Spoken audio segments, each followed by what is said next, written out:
السلام عليكم يا جماعة. اليوم على الملاعب الإفريقية موعدنا مع قمة ربع النهائي في كأس إفريقيا 2025-2026، حيث يلتقي المنتخب الجزائري بالمنتخب النيجيري في مباراة قوية ومصيرية. التاريخ: اليوم السبت.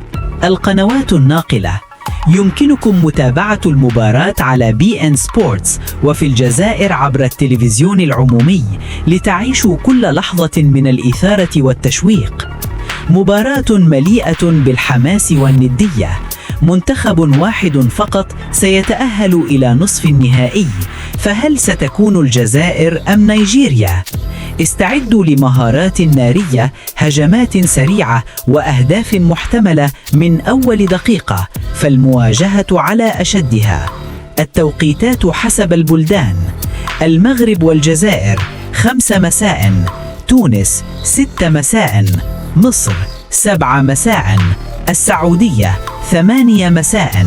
لا تنسوا الاشتراك وتفعيل الجرس ليصلكم كل جديد المباريات أولاً بأول، وعيشوا معنا أجواء الإثارة حتى صافرة النهاية.